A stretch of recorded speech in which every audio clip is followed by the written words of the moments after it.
Fundraising for Nonprofits Made Fun and Easy by Vera Burton. Before we start, I do have a few housekeeping items I'd like to throw out there.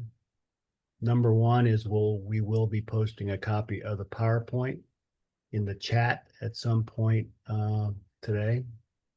And a recording will be available on our website at score.org/Canton. Just look under recorded webinars. It'll be there eventually. Next bullet point is if you have questions for your presenter, we want you to use only the Zoom Q&A feature. And if the presenter asks you questions, that's when you can use the chat feature.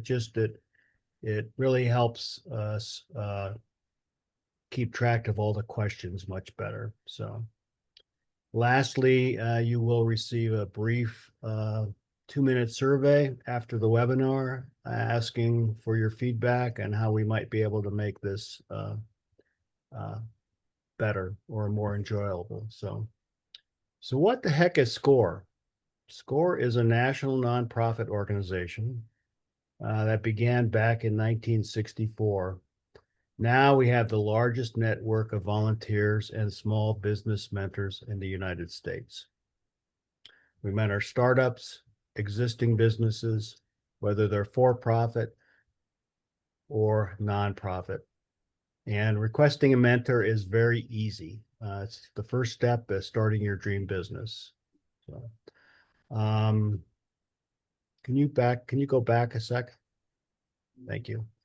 The little data tidbit is pretty interesting. Any small business clients who receive 3 hours of mentoring report higher revenues and increased business growth.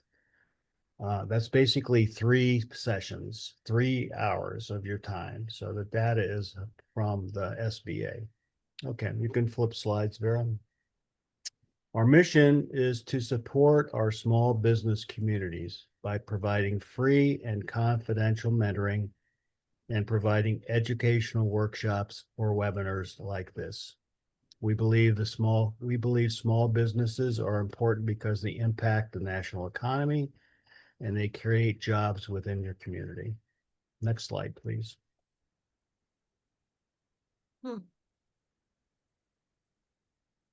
Yeah, the next slide kind of shows the United States, and it kind of talks about what I mentioned earlier. We have over 10,000 volunteers, and we serve 1,500 communities. In Ohio, there's branches or chapters in Columbus, Cincinnati, Dayton, Canton, Cleveland, Akron. So they're very plentiful. So, and we're always looking for volunteers. Next slide, please. Let's see. Yeah, this has to do with our code of ethics. This is something that all volunteers have to sign and submit every year. It basically says that, hey, we are not going to take any money in any form or any way from our clients, even to the point where they want to give us a sample of their goods. Usually we decline them. And volunteer data is not there for commercial reasons. It's surely just to communicate between us. And lastly, our client information is confidential and protected by the U.S. government. Next slide, please. Okay, and we're able to offer these services free because we're supported by the SBA. We are a resource partner of the SBA and by a few generous local sponsors and the many volunteers that we have. Next slide, please. With that, here's our contact information. If you want to find a mentor or if you want to become a volunteer, you can use that QR code, or you can go to score.org and do the same thing. With that, I'm going to turn it over to Vera. I think, let me just back up here a second. I forgot to mention that Vera will answer questions as we go.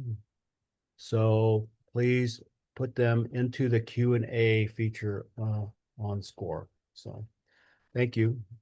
Vera, it's all yours. Hey, good morning.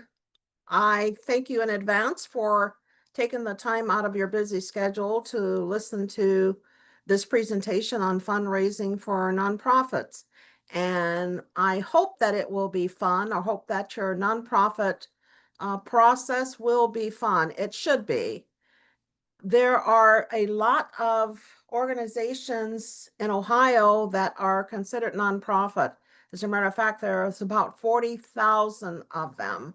That's a lot of organizations. So there's a lot of opportunity to for groups to fundraise and for us to participate. This is an overview of information in 5 counties. We actually cover 6 now. When we put this together, this is a little bit dated, but we think it's very similar still. But we cover 6 counties now, and the county that's not on here is Columbiana. But as you can see, there's a lot of assets, $4 billion worth of assets, and almost $3 billion worth of income. And this information came from Tax Exempt World, if you're curious about finding it in the future. But just an overview of the numbers and dollars that we're talking about in fundraising for nonprofits, or that would be the income for nonprofits. Okay, in Stark County, we have over 3,000 nonprofit organizations. And if you go to like the Stark Community Foundation or one of the sites, you can see who is registered in Stark County as a nonprofit. Okay, total assets is almost $3.5 billion. Total income, 2.3. Lots of dollars for these organizations. And in a previous information I shared, a large portion of our employment are in the nonprofit area. So this morning, we're going to talk about why a fundraiser, developing your committee for fundraising, and a few types of fundraisers, and planning and scheduling an event, which we're going to walk through scheduling a dinner. And I chose this because it's one of the things that I've done in the past and enjoy doing. And then estimating your income. So this presentation is going to go pretty quickly, so don't hesitate to ask questions. I think we should be able to get to them all. And so here we go. Why a fundraiser? A fundraiser is usually to fund a particular cause, maybe for an organization, or to supplement the income of that organization. Sometimes the regular resources for funding is not sufficient. So in order to do especially additional projects, we may sometimes need to fundraise. I said the number one cause of fundraising is loss of sleep. If you are part of an organization or the executive director or the board, you're going to be concerned about where the income's going to come from or how you're going to support this program that you have in your mission.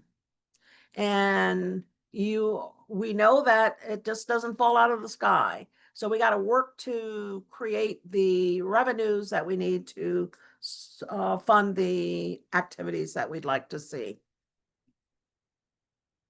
Okay, let's brainstorm here a little bit. And here's where you can put your comments in chat. I have here needs for clients, services provided, equipment, program enhancement.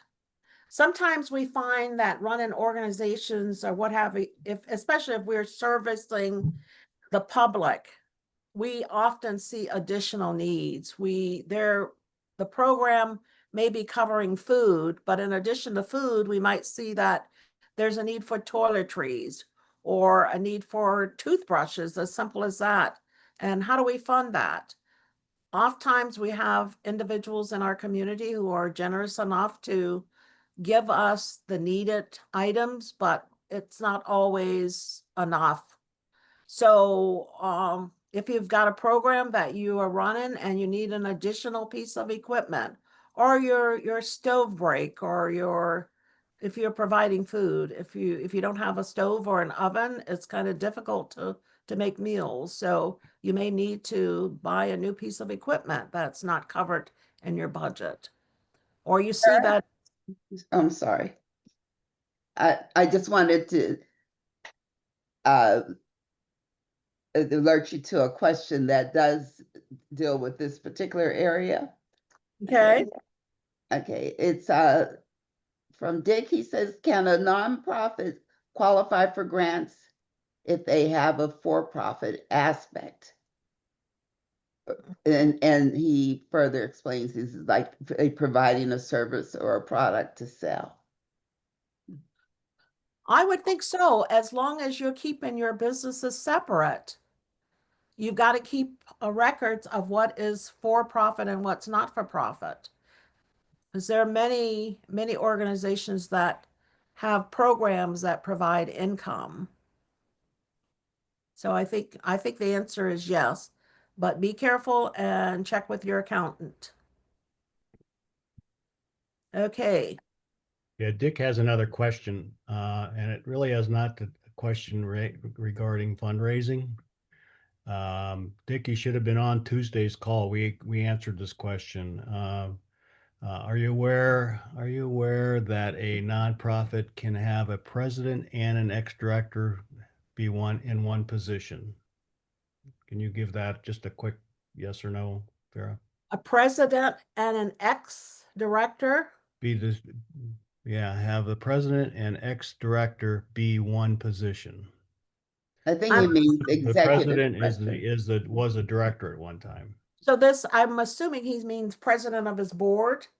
I'm assuming yes. So, I think, yeah, it can be. And I think when we answered a similar question on Tuesday, we said with good vetting, you want to make sure that the person is in good standing with the organization and that there is no hidden agendas. So yeah, they're doing it for the right reason, basically. very good. Yes. Okay, all right. Thank you. Okay. Okay, let's move on then to, okay, we brainstormed, we've decided that we're going to have a fundraiser for a particular reason. And then my first thought is that we're going to develop a committee because you're not going to do this as one person. You may, but it's going to be a lot of work. So on your committee, you want a multitude of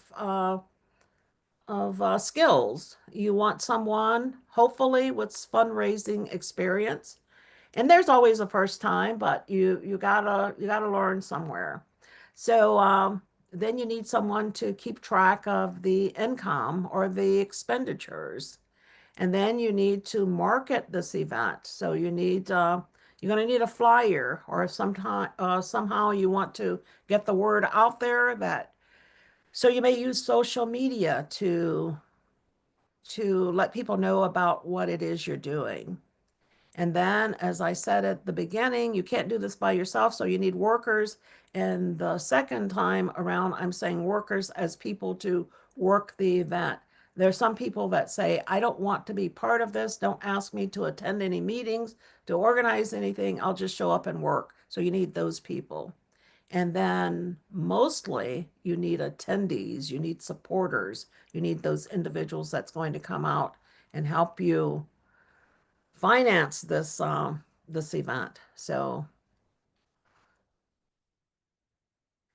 and we're going to talk a little bit about types of fundraisers, but I said we would spend more time doing kind of walking through one event. So, um,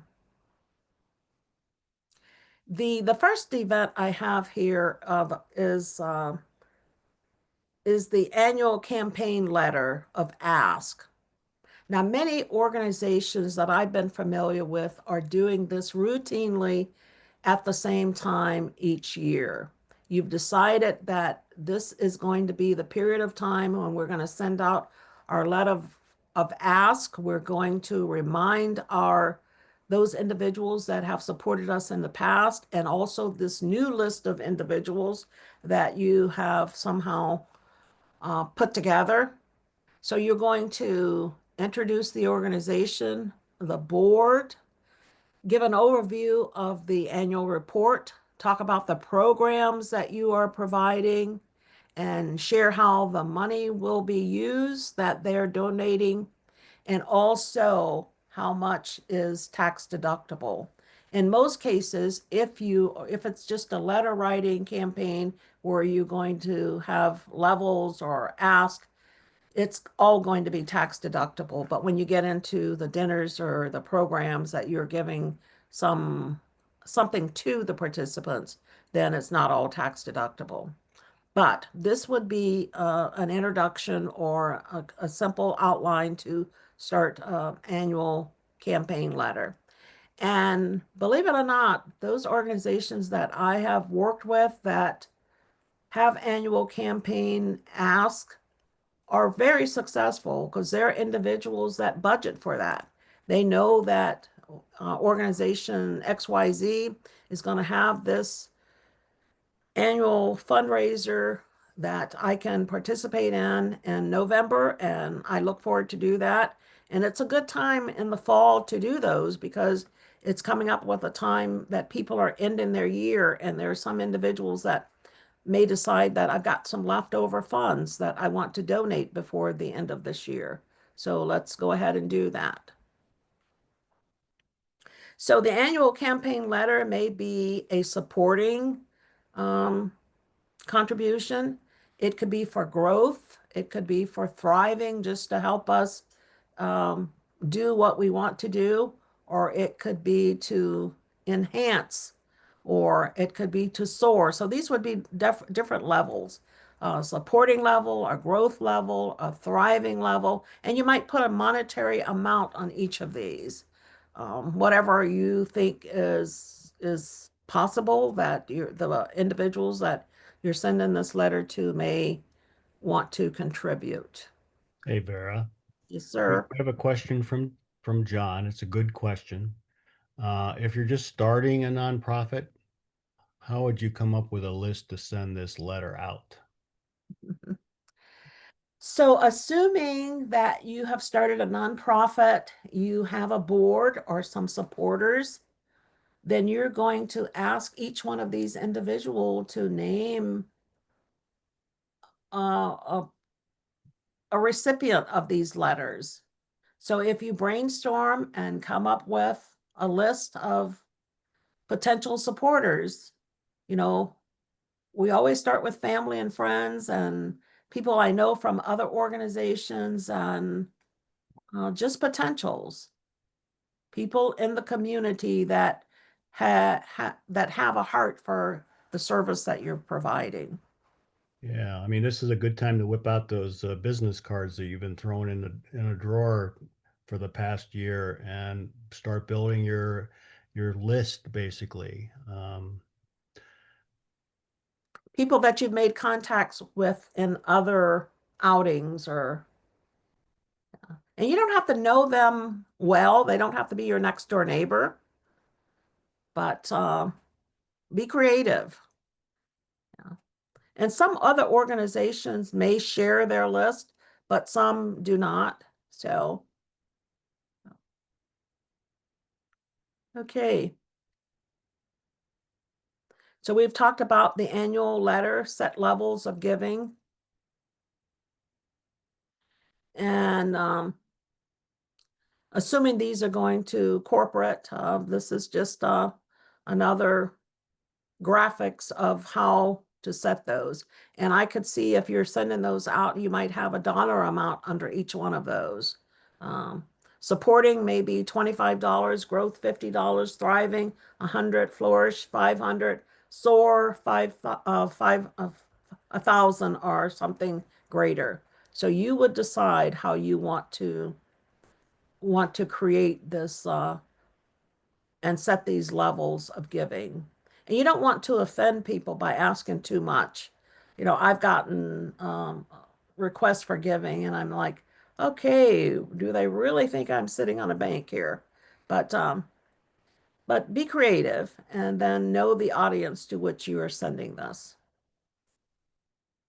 Okay, and just for a quick review of additional kind of fundraisers before we go into planning our dinner, there are auctions, and there are many, many kinds of auctions that you can have. Live auctions, um, silent auctions. Silent auctions have been big in the Canton area over the years, and I know some organizations that have brought in a considerable amount of dollars um, with silent auctions.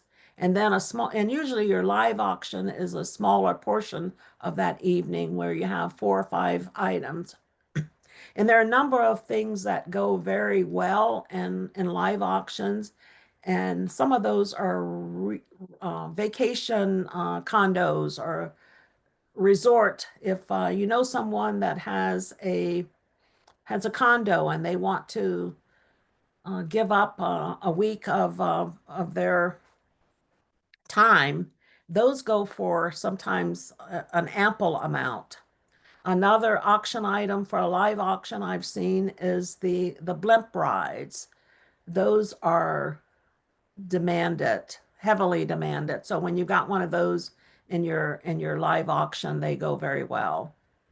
And then, of course, there's always the raffle. There's the 50-50 that doesn't bring in a lot of money, but it may support, you know, a small portion of your fundraising. And you can do you can have a raffle at your dinner. And then the other one that I've participated in and purchased tickets over the time has been the reverse raffle. And they're usually pretty pricey, but they bring in a lot of dollars. And then the payout's usually pretty big. So usually the aim for a reverse raffle is to get maybe 10,000 in ticket sales, and then the payout is probably 2 to 5,000. So an opportunity to bring in a few dollars. Then I notice in the recent years, walks or runs are still an income source.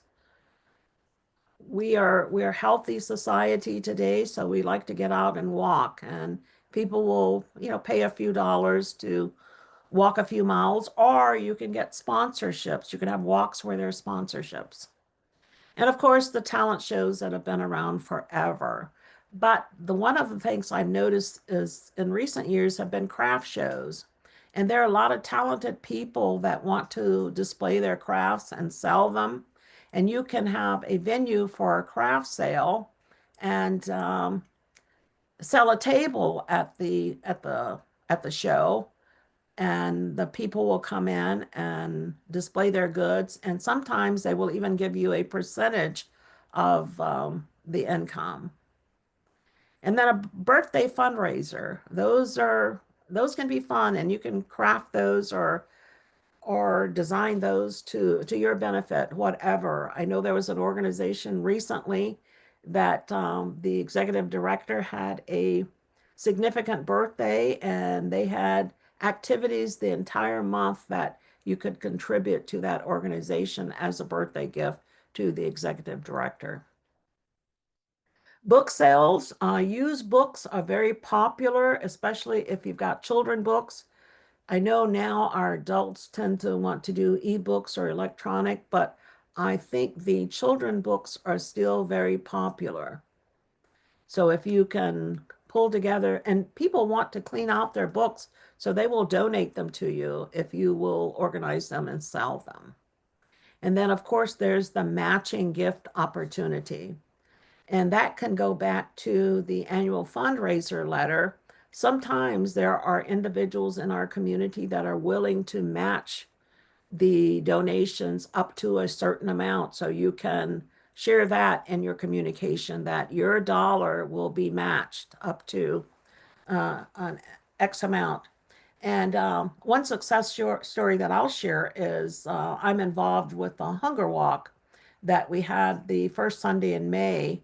And going into this walk, we did not know that there were matching dollars, but between the walk and us turning in the final check, there was an opportunity for matching dollars. So the dollars that we had raised in the walk for the hunger was doubled. So that was a very pleasant surprise. And then, of course, there are dinners. So let's talk about scheduling an event or creating an event, and we're going to call this one a dinner.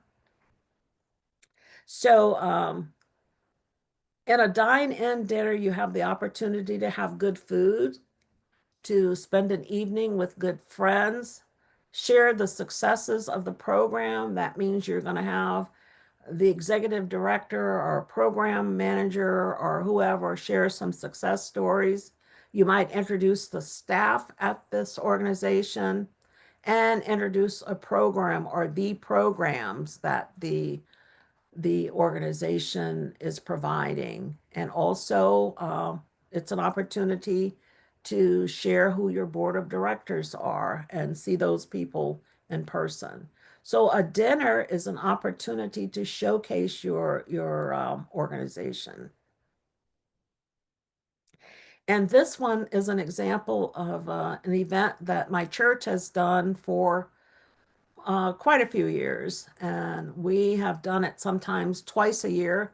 This one goes back to February 2020, which was probably the last one we had before COVID. And then our most recent one last year was a pick up and go, a drive up more to speak. But we we use a graphic artist to create our flyer, and this one was a Swiss steak dinner. And we get together as a group or committee, and we cook the steaks and the sides, and we serve them, and we have a fun time. It's an opportunity to fellowship, and people work in shifts. With the Swiss steaks, we normally cook the steaks the day before. And I've had friends that are not necessarily connected to my church that come out and help prepare the steaks. And we slow cook them on a Friday and then serve them on Saturday. And it's just a fun time. And we sell a decent amount. I mean, you're not going to build a new building unless you do it for a few years, but it will supplement a program. And in our case, for when we do fundraisers for our church, they are all for another organization or for community organizations. And I think we have supported hunger, either the Blessings in a Backpack or the food banks for a number of years. So back to the dine in with frills. There's the time for your silent auction or your live auction. You can have entertainment, and you might have a raffle to go along with that dinner. Hey, Vera, this would probably be for a nonprofit that is kind of moved along. As a lot of new nonprofits that don't have any money really can't afford to do this. I think you mentioned, Rome wasn't built in a day, so you have to kind of start small and eventually, hopefully, the donations grow year after year. True, yeah. As I said, you might bring in two or three, sometimes up to 5,000 with a dinner. But surprisingly, there are people with big hearts for causes. So you never know when you're going to touch the heart of someone that can afford to give you an ample donation. Um, I'll tell this story right now. Some years back, I was given some dollars and I was uncomfortable with the way the money was presented. So I came up with this bright idea that I would donate it to my church and start a fund to dig a well in Africa. And I'm still working on that. This started maybe 7, 8 years ago. I had a significant birthday, and I had a birthday party, and someone told someone that they should donate cash to me so that I could go back to Africa. And I thought, I can't take people's money to go on vacation. Although when I went to Africa, it was mission related, but I just felt that it was still kind of a vacation for me. So one of the things that I saw while I was in Africa was the need for fresh water. I was in Zimbabwe, and I met these ladies that were carrying 5-gallon buckets with probably 3 gallons of water in them on their heads. And it just amazed me because I tried to lift them. And if you know, water is 8 point something gallons, pounds per gallon. And so 3 gallons is 25 pounds. And I could not get it on my head and stand up straight. So I was strongly impacted by that and thought these people need a well closer to their little town. And by now, maybe they have one already, but I'm going to be able to dig a well somewhere in Africa because now the account is up to around $7,000, which was what I needed when I started this, but I know it's more now. So I'm going to be looking into digging a well somewhere for someone. But my story is that someone heard my story, and just recently it went from $3,900 to $6,900 because someone donated $3,000. And then I was telling someone the story, and a few days later, I got an email, no, a text message from that person saying they'd like to donate an additional $1,000. Then someone at my church said, whenever you're ready to finalize this, we can do this. Let's just go ahead and do it. So now I'm put in a position that I need to find how I'm going to dig this well because I think we've got the cash to do it. So my point is that there are people that will support you in doing good things. So let's continue with the dinner. So we're going to assume that we have a dinner with frills. We're going to meet and greet. We're going to have a speaker. Sometimes our speaker can be local politicians if you want that, or you can bring in a celebrity, or it can be something related to a sports bar and our sports stars or characters. And quickly, I'll recall an event that we had for Blessings in a Backpack where we were able to bring in Jim Trussell, and people paid extra to have a meet and greet with him. For those of you who've been around long enough to know, he was coach of the Ohio State Buckeyes. Anyhow, but positives on to-go dinners is that you reduce the cost. If you have an inside sit-down dinner, you've got the expense of dressing up your tables, providing servers. It reduces the number of workers. But the negatives are that you lose the opportunity to share your story, and you don't have the opportunity to have those auctions or other opportunities to sell merchandise or have the bake sale or whatever else it is you can do at a sit-down dinner. And then this again was the program for one of our dinners, but just part of the flyer, colorful, get the attention with the time and date and the donation amount.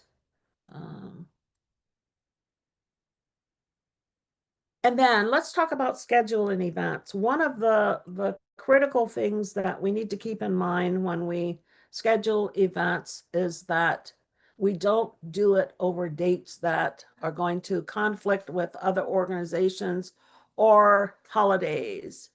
Blackout dates I consider being Easter, Mother's Day, Thanksgiving, Christmas. You need to be careful about those dates, or dates that we know in our communities that are already filled on the calendar with other activities. Like in Canton, we know that the last weekend, July, first weekend in August is Hall of Fame.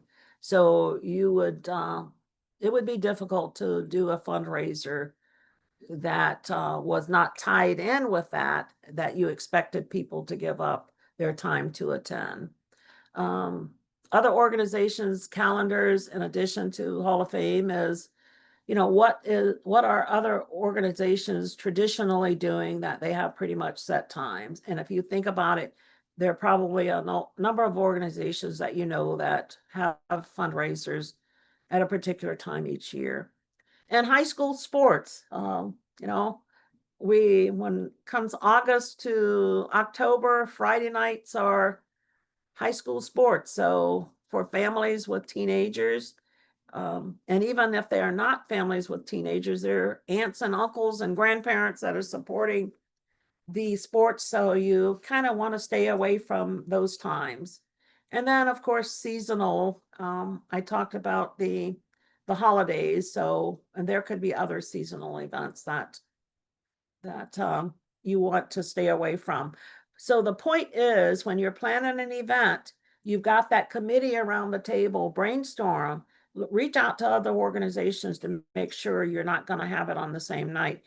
Or in some of your larger communities, you can pull that off, but in smaller communities, you don't need to have multiple events on the same night.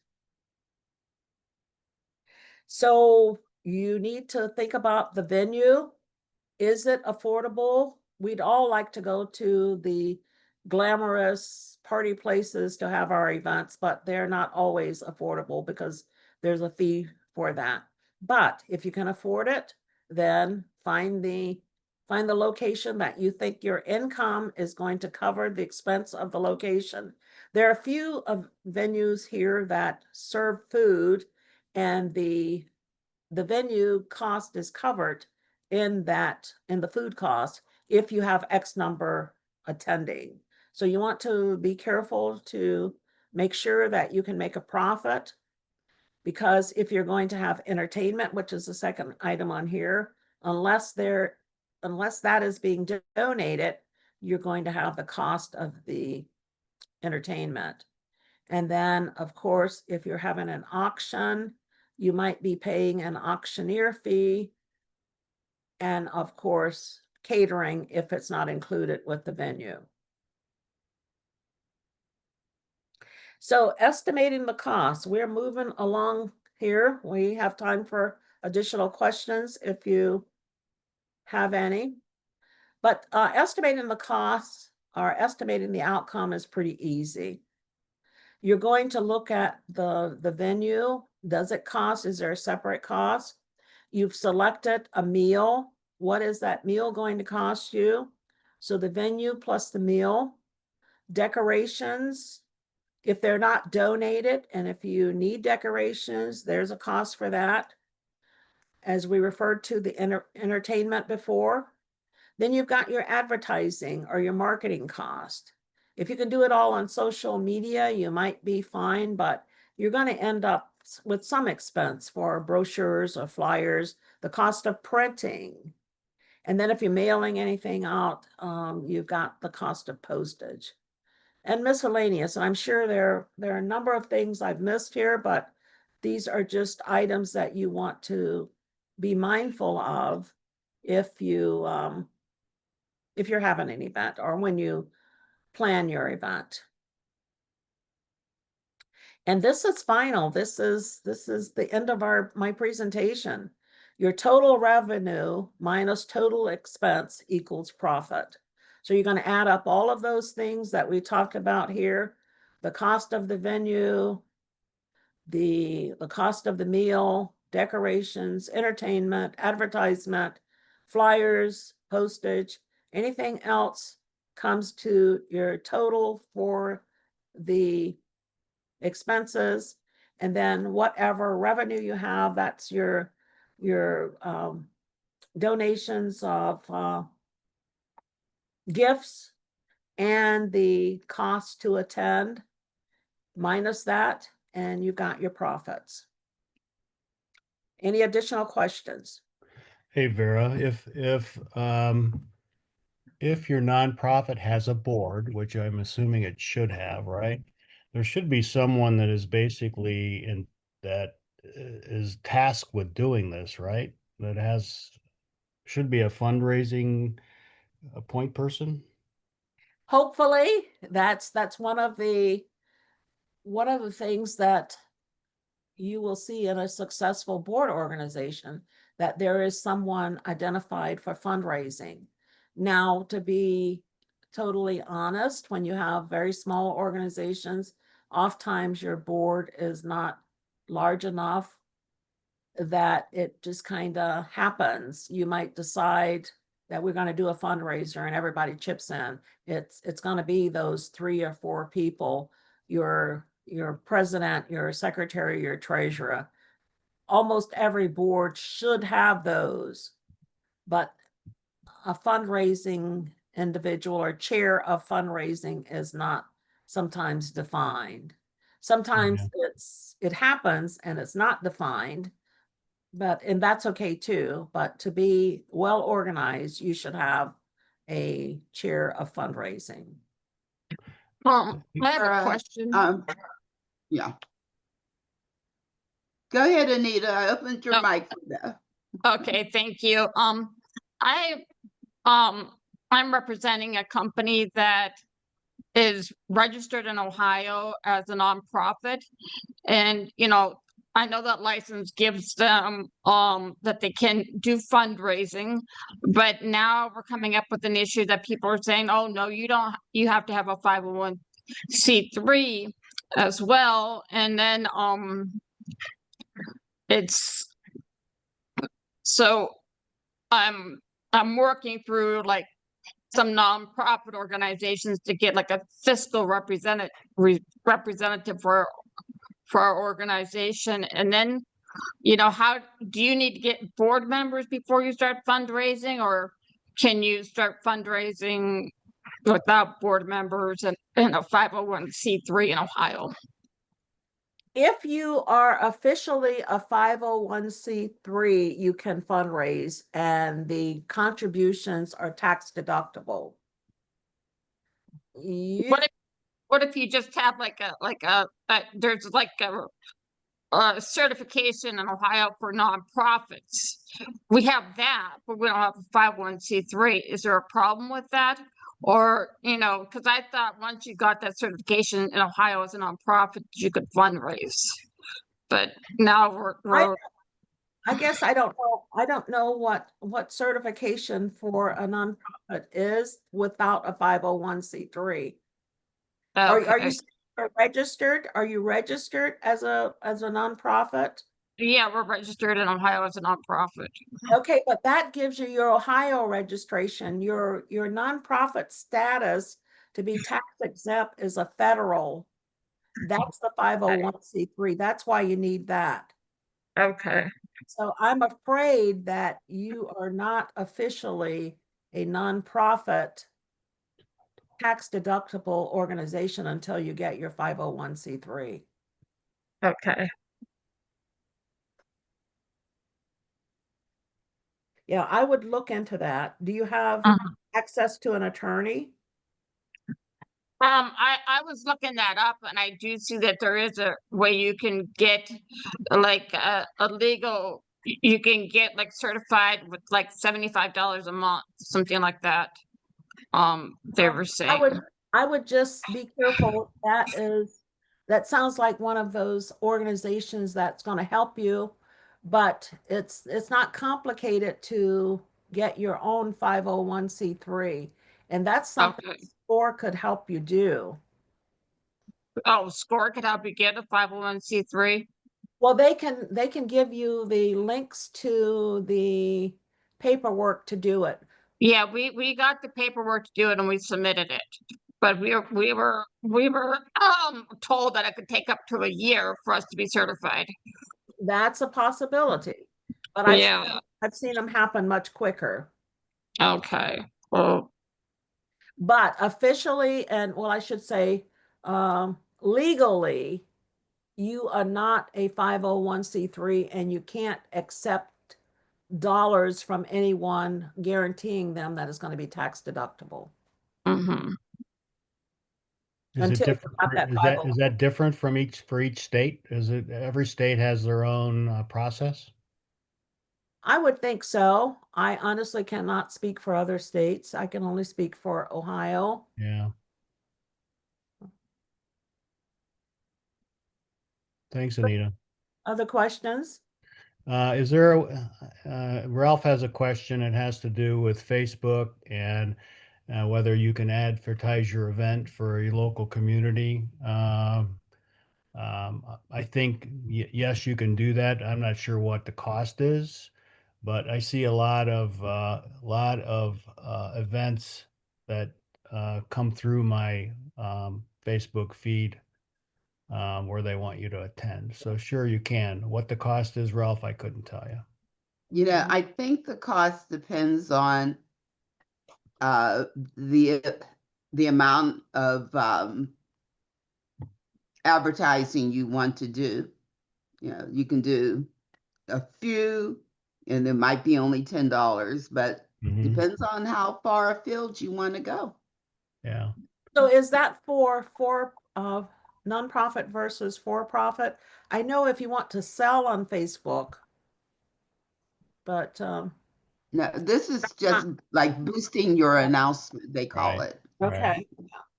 I have no idea, but Ed and Gwen would be the experts. Yeah. No, I don't know about that. Yeah. I couldn't tell you. Let's see. We have someone's in chat here. Let's see. Well, we have another hand raised. Lisa, I'm going to open your mic.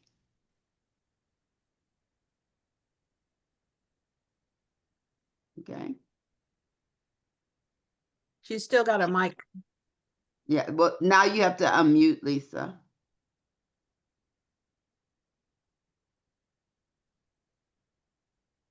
Can you hear me? Yes. Okay. We are a nonprofit foster care agency. We're new in Hamilton County, and we're really close to being open. However, our licensing specialist has let us know that we need capital to, in order to hire, because the state doesn't help us with that. We have to have so many people on staff, and so I'm the board president, and I have reached out to several companies trying to get maybe some grants or something. I've applied for grants, and none of them were. Well, the Dave Thomas Foundation, they donated a lot of. Well, we haven't gotten them yet, but they said that they had packages, care kits that they were going to send us, which we did accept. We were grateful for whatever we can get, but we actually need capital. We need, we need monies to be able to pay staff for when it's time for us to open up, and we can't open up without staff. Now we have the people. We already have a couple of people that are in mind, but we don't have the finances to pay them, because we have we also need help with our office and office supplies and things like that, and we've been kind of like funding everything ourselves, and it's very hard. But and the other thing, there was a person that was talking about trying to get a 501c3. We got our 501c3 back in 3 weeks. Mhm. And the person that did ours was a person that already has, she used to work for the IRS doing 501c3. So she does them. she will help you if you and I can give that person that information if they still need help getting the 501c3, but it's a lot quicker because she knows how to to tell you which one to choose from. Lisa, you're So in Hamilton, is that Cincinnati, right? Cincinnati, Ohio, yes. Yeah, you could record. There's a pretty large score chapter down there between Cincinnati and Dayton. There's probably two. So I would request a mentor and go to the score.org. There's a menu, request a volunteer, and sign up, and hopefully someone will reach you within a few days.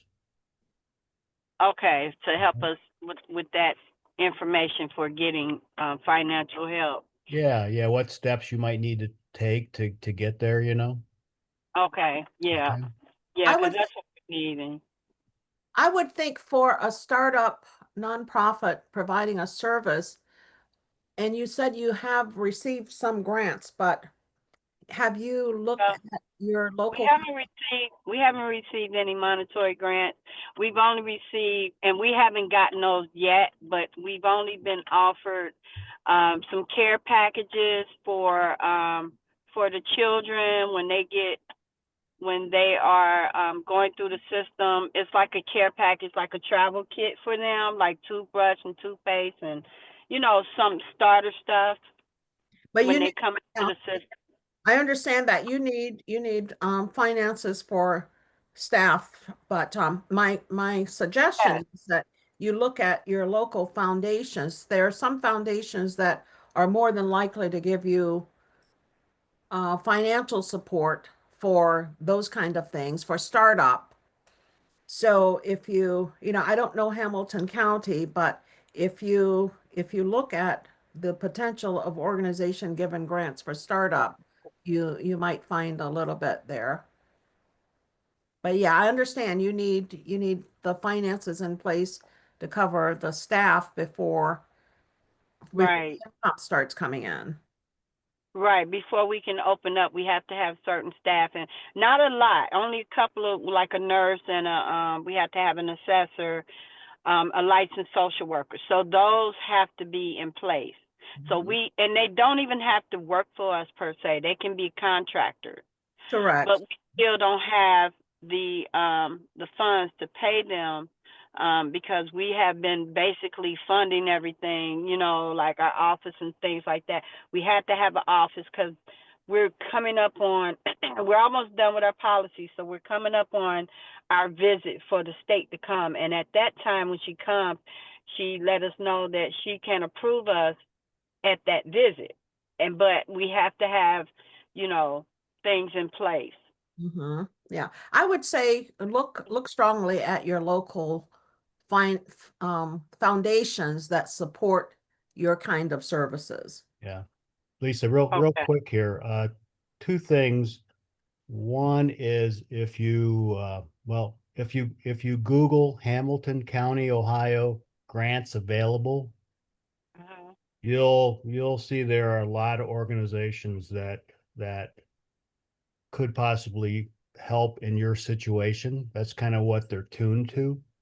Okay. And I'm gonna write that down right quick. yeah, Hamilton County it's grant. just a Google Hamilton County, Ohio grants available, and you'll be surprised at how many options you have out there. Okay. And then once you find out that, hey, there are grants available, then you have to write the grants. In which case, SCORE has a number of recorded webinars or live webinars dealing with grants. You would just go to score.org, look for in the menu, I think, look at webinars, live or recorded, and there's a lot of them there. And the Well, I local know how to SCORE. write the grant. I'm kind of a grant writer, so I Oh, kind of cool.